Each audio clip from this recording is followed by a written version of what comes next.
problem that we call ourselves speakers. It is a completely internally focused label. I'm a speaker. It's just one half of the equation. It would be better if we called ourselves messengers, because it's only done when the message is received and internalized. There is no point speaking if no one hears you and changes. And so we call ourselves speakers because that's the industry, right? But we're actually messengers, and the critical question then is, well, what is your message?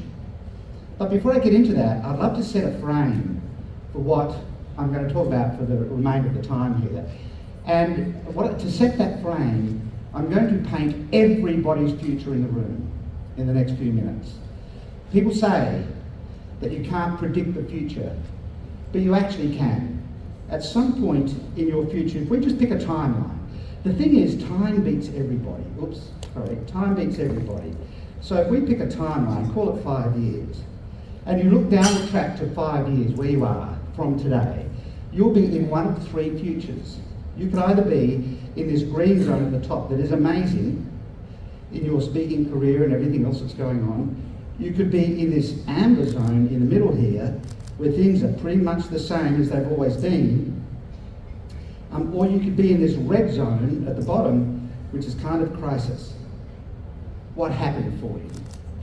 And people think the pathway to the future is a straight line, but it's not. The amber zone through the middle is this up and down journey of wins and losses all the way through. And you heard stories about that yesterday.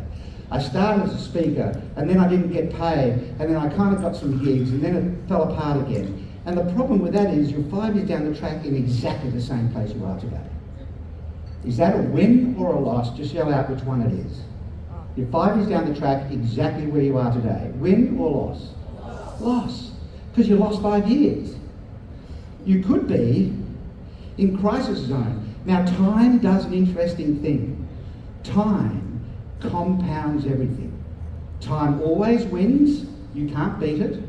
And time compounds everything. So the pathway down to crisis is a curve.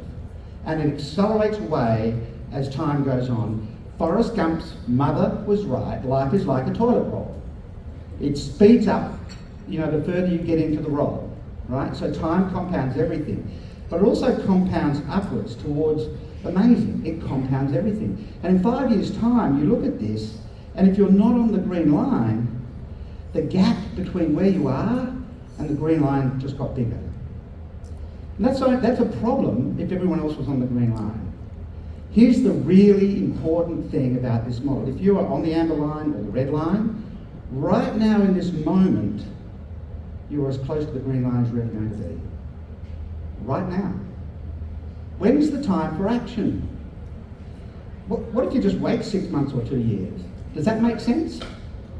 The gap just got bigger, right? Right now, you're as close to that green line as you're ever going to be. And you have three decisions to make. The first one is, are you going to jump the line? Are you going to get onto the green line? That's a reset, a clean-up. What do you have to stop doing in order to be able to start to do some things? The second decision you have to make is, are you going to ride that curve? Are you going to go through the gateways you need to go through and shut them behind you to stay on that green line? Here's the real realization. No one falls off the green line. They just behave their way off the green line. No one falls off the green line. That would say the world did it to you. We all behave our way off the green line. And so how do you stop yourself from behaving your way off the green line? You go through some gates and shut them behind you. What might the gates be? You have to jump to the green line, and it's not enough to jump to the green line with a message. You have to jump to the green line with genius. It's not the important question is not what is your message or your story. The important question is what is the genius you're going to share with the world? Because no one cares about your story. They care about the genius that you bring to the table that can impact them. And then, walk through this first gate. What might that first gate be? I can tell you, it's find a community that can support you. We could call that APSS. You start that because the community is going to help you not behave your way up the green line. Maybe that's the biggest job of a community. At some point, this curve will turn and accelerate. And that will, through this here, you are a speaker operating independently. But when you become a business that's when it turns. When you turn from a speaker into a speaking business. You have some team around you, they're booking you, they're making sure you set up before you arrive, they're doing all the coordination, you can do more gigs. You have a product sitting behind your keynote that you can deliver, a consultancy, a training, whatever it might be. It's when you turn into a business that it turns. But the important thing is what drives those lines. The red line is driven by drift. Drift always leads downwards. Lack of action, failure to make decisions, drift always leads downwards. So what drives the green line? Dare. Dare. Make a decision. Take action. Informed decision. The difference between where you will land in 5 years' time is just the difference between drift and dare. And then take action, which is the focus of today. And I want to talk about how you can build a safety net underneath yourself with the way you share your genius. So I obviously teach people to use visual models like I'm putting in front of you right now, and here's why. There's a slide in here which I probably won't go, I will. Where you focus people's gaze, you focus their attention. If they're looking at their phones, they're not looking at you. And if you're a messenger, not a speaker, they can't get your message if they're on their phone. Where you point people's eyes, you point their attention. We are analog humans living in a digital world. And so when you click through PowerPoint, click, click, click, that's a digital process. And analog humans are trying to absorb that. When you draw, it's an analog delivery. You draw people in. When you draw people in. But you must have a framework that codifies your genius. Here's the thing, you have a level of wisdom to share with the world. And there are 3 levels of information that you can share. And let me outline those for you really briefly. You can share intelligence with the world. Intellect is the unpacking of things that change. What's the latest strategy for marketing? What's the latest view on this? Intellect is the unpacking of things that change, and quite frankly, that's pretty shallow. And if all you do is unpack stuff, you're a shallow speaker. I'd say some things that might upset people, but we've got to face reality, right? The next level down is where you share genius. And we can stay shallow or we can go deep. And my challenge to you is, what do you want to do? Stay shallow? Who wants to stay shallow? Who'd like to go deep? Right, because no one's going to say, I'm kind of superficial, let's stay shallow. Everyone wants to go deep. Your job as a speaker is to take people deep in 3 minutes. This model will do that. Just use an iceberg. And you position the normal language that people use around the thing that you're talking about as shallow, tip of the iceberg. It neutralises everybody else that uses that same language. For me, business coaching is a shallow label. I want to go deeper, right? And so then you go 2 levels down, it takes about 3 minutes and you own the room. And the model is the safety net. The model is the safety net. It's not me talking to you, it's you and me looking at the model, kind of building this thing together. All the dynamic changes. Genius is the unpacking of context that changes. So context gives everything meaning. And if we are messengers, as opposed to just speakers, we must anchor everything to context. Imagine you're driving down the road in a brand new car, you picked it up at 5 o'clock in the afternoon, you bought new sunglasses to wear with it, and so that all the neighbours can see you driving home. And as you drive through this little kind of area of woods or forest, a little 10-year-old boy steps out of the forest and throws a rock at the car, and it hits, smashes the headlight, scratches the car around in the bonnet, and then he just stands there and stares at you. What do? Now, I talked about this in a conference full of people that worked in child protection, and the guy down the front went like that, like just run him over. And that was not the right room to do that in, because this is a room full of people working in child protection. Everyone, but the thing is, what do? That was everyone's response. Grab him, shake him. What do you think you're doing? Yell at him. And as you're shaking this kid, he says, sorry, mister, I was out for a walk with my mum after school like we do every day. She's collapsed in the bushes over there and I don't know what's wrong and I was desperate. What do you do now? His method of communication, throwing the rock at the car, was dangerous. no matter what. If he was just hanging around after school because his parents didn't know where he is, the context is delinquency. If his mother has collapsed and he doesn't even know if she's alive, the context is desperation. And the context gives everything meaning. And as messengers, we need to be able to share genius, which is the unpacking of contextual perspectives that are changing. But underneath your genius is your wisdom. And wisdom is this really deep, solid base where you are able to unpack what does not change. Wisdom is the study of what does not change, what will always be true. And so you have wisdom to share. Within your message, there is this deep wisdom of what will not change that you need to be able to share with an audience. And when you take an audience to wisdom, very quickly, everything above it gets context. And you're the standout speaker. There's no technique in this, it's depth of thinking. The only true differentiation in the marketplace is depth of thinking. Everything else is shallow. You know, we were talking at the table, one of the best bits of technology I've ever bought is a thing called shower notes. A little pad of perforated paper that you can stick in the shower and write on underwater. Because I do all my thinking in the shower, right? I don't know if anyone else is like that. I'm sure everyone is, because there's a lot of us. But I forget it by the time I get out and I dry myself off and brush my hair. So my wife comes in the bathroom with all these notes that I've thrown over the top of the shower wall, right, with things I've been thinking about. Depth of thinking is the only true differentiator in the marketplace. But wisdom only becomes greatness when it impacts others. It is not wisdom if you're the only person that benefited from it. That's just a strategic advantage.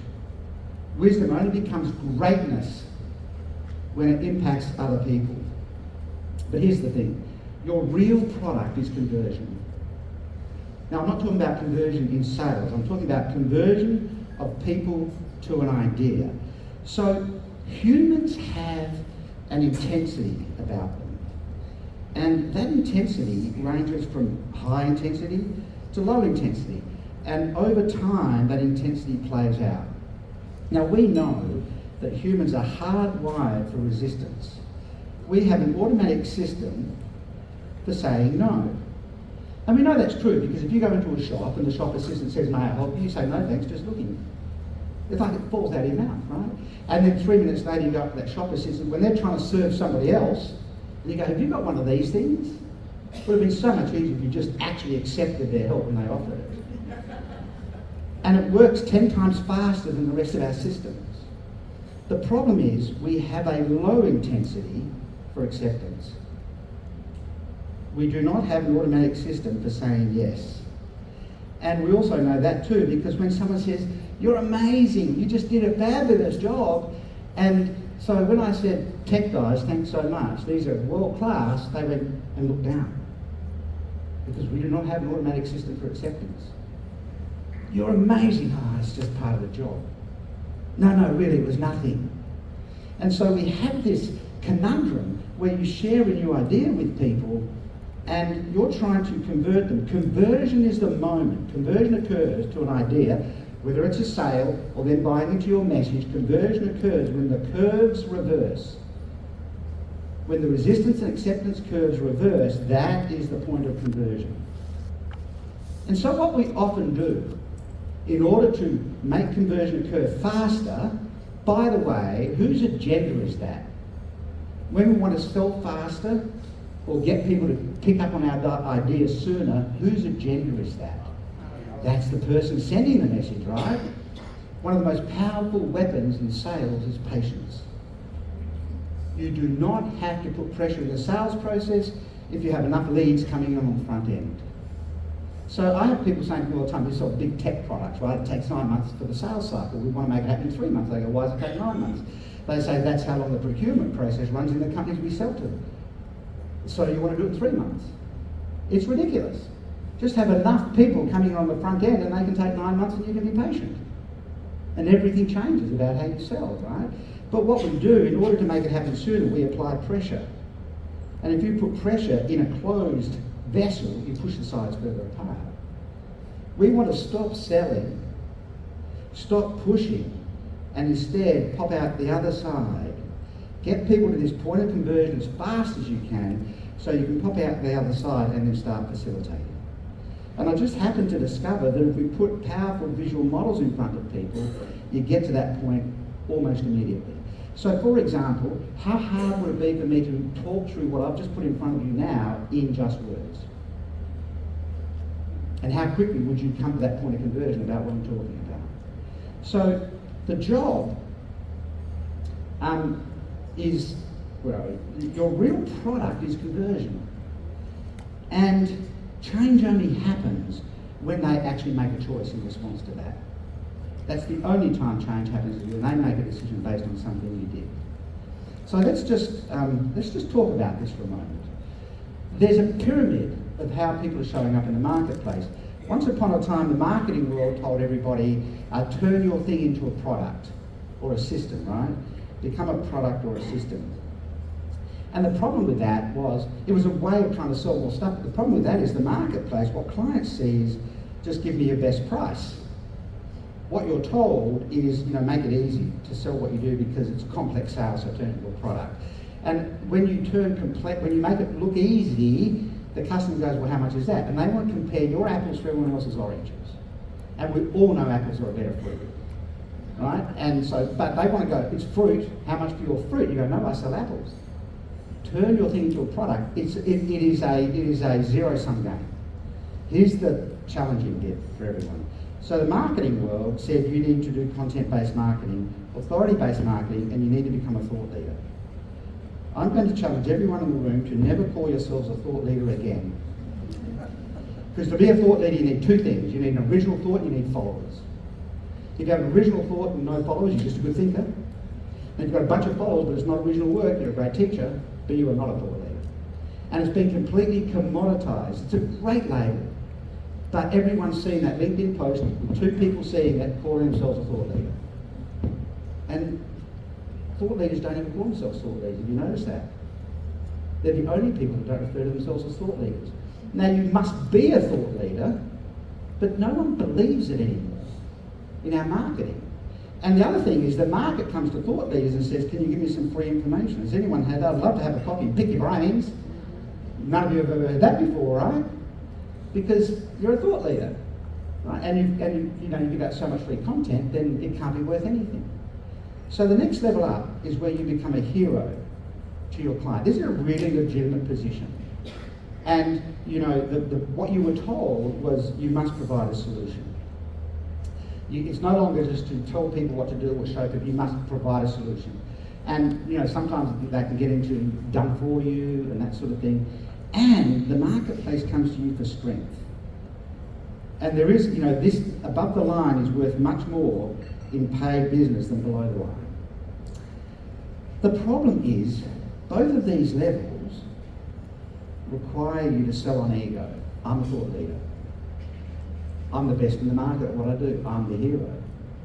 Just by show of hands, who finds that a little bit uncomfortable when you've got to position yourself like that? It's because humility is a superpower.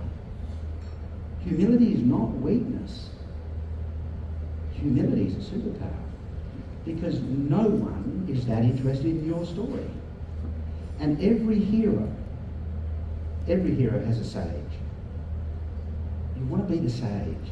Luke Skywalker is the hero of the Star Wars movies. I'm not a Star Wars fan, but I can remember the scene where Luke is talking to his ultimate sage, which is the little short dude. What's his name? Yoda, right? And Yoda said, clearly I'm not a Star Wars fan. Anyway, Yoda says, Luke, pick up your lightsaber and attack me. And Luke goes, no, Master, I'll hurt you. And Yoda goes, I don't think so, buddy. And so Luke comes at him and he's kind of coming at him sort of half effort. And Yoda goes, shoo, shoo, and Luke's lightsaber falls. And Luke goes, oh, that was unexpected, right? And because Yoda is smaller, physically weaker, and so Luke gets up his lightsaber, he goes a little bit harder this time, and Yoda goes, shoo, shoo, and the sword goes on the ground, and Luke realises he just could have killed me then, so now Luke's a bit angry. And he comes at him, and he's really going for it, and Yoda shuts his eyes. And he goes, shoo, shoo, and Luke's disarmed and would have been dead. And Luke's confused. And he doesn't know what to do about this, and Yoda says, Luke, it's the Force. Yoda shared this wisdom with him. And the market never told you to be the sage. The market is still playing around with thought leader and hero. Here's the real message of this. If you vacate the hero space, who gets to occupy it? Your client, your audience. Don't treat your client as a victim that you need to solve problems for. Turn them into the hero of their own story. I don't agree with Simon Sinek. Now, normally when I say that, the room goes, right? Find your why. How is as important as why. But Simon says people don't buy what you do until they buy why you do it. I think he's wrong, with the greatest respect. I think it would be more accurate to say people don't care about what you do until they know that they are the reason why you do it. And there's a world of difference between the two. I've lost that time. If I could get that back again, thanks, that would be great. And so occupy the sage space, make the client the hero. Now, how do you do that? You need that the sage has three things that allow you to be the sage. The first thing is they share profound genius. Profound genius. In other words, they move from an ego-based story to a wisdom-based story. They think deeper, richer than everybody else. The sage comes to the location, whether it's the stage or with the client, with what I call powerful calm. A lot of times, speakers create anxiety in the room. They fragment the room.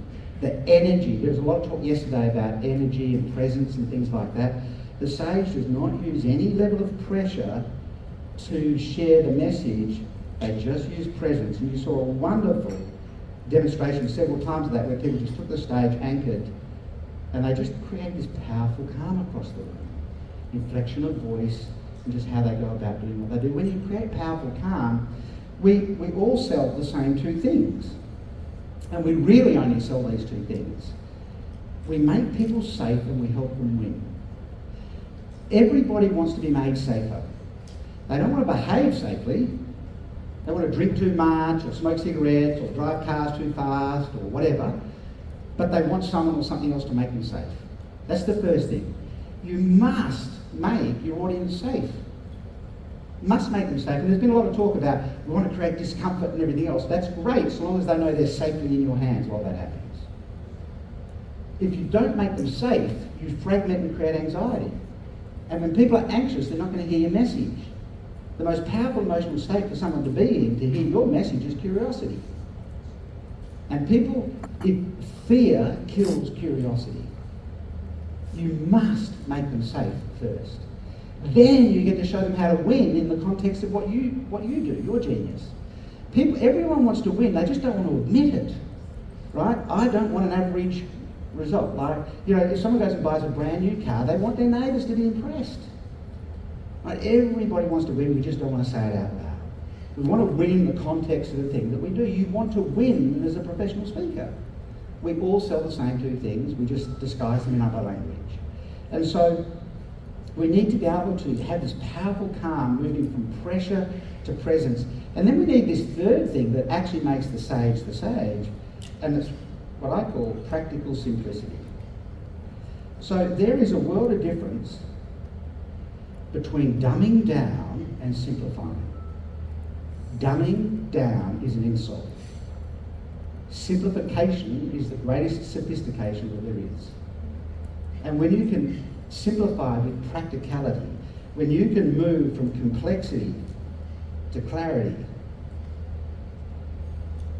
you're in the room. These little models are parcels of simplicity. I just ask you to think again about how hard would it have been for you to track with me through what I've shared with you already if I wasn't drawing these in front of you. How long ago would I have lost you? And I've shared a lot of stuff in the past several minutes.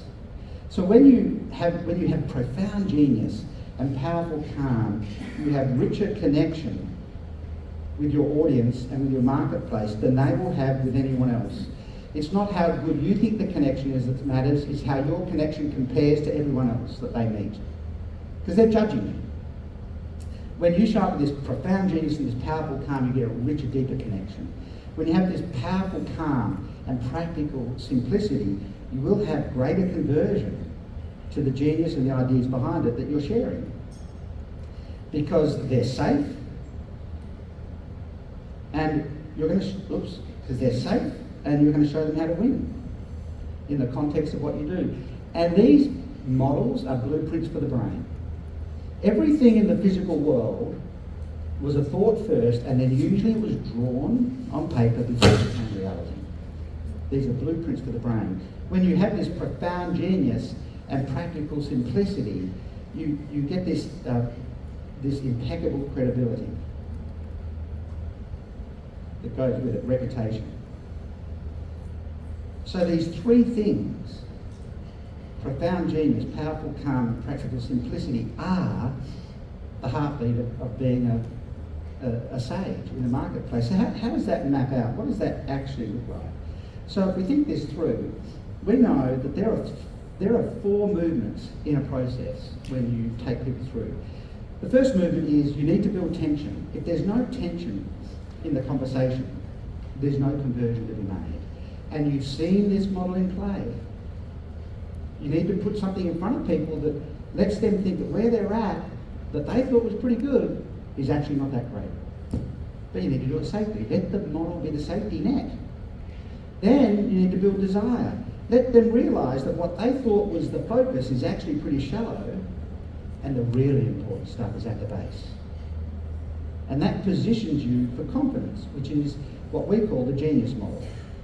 The genius model is a structure that takes context, which is the why, and three key outcomes, and puts it at the heart of everything you do.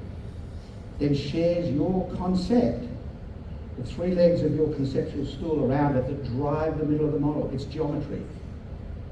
And then you get to outline 9 key areas, that demonstrate the bridge into reality for you. So you go from context to concept, 3 levels of thinking, to content. And you start from the middle and you work outwards. A lot of presentations start out here and move inwards and never get to the context. Anchor it with, why is this important for you, and what would that look like in terms of big outcomes? How exactly does this happen conceptually? And then what are some of the things that you could do to get to the outside? It takes about 7 minutes to walk through that model. And then you need to create commitment. Sell them their future, not your features. Sell them their future, not your talk. Sell them their future, not your genius. Paint their future for them, and the future's entirely predictable. Here's an interesting observation with this model. The point of conversion, and this is my contention that people don't buy what you do until they buy why you do it. The point of conversion happens halfway between the how. And the reason for that is pretty simple. This is your why over here. This stuff is your why. But people come to you to hear you, to buy from you on the basis of their current situation. Here's what's happening for me, I need to find out more about this. And they're doing that out of interest. Could you be the one to help me? But they buy from you, on the other, from you specifically, on the other side of this, and I've got about 35 seconds left, based on their history. They've had a go at this in the past, no one's selling in a vacuum, and they've hired other people and it didn't work. They're buying from you to protect them from failures of the past. They're buying from you out of insurance. Every sale, every keynote delivered is an insurance policy. Telling people, if you were to do this, you would be okay. How, in the complex sale, is just as important as why. And so, I would say to you, why settle for less? Why settle for less when so much more is available for you? And why settle for less when being the sage is available to you? The sage of your marketplace. Draw models, build yourself a safety net, create blueprints for the brain, profound genius, powerful, calm, and practical simplicity. Right? Thank you.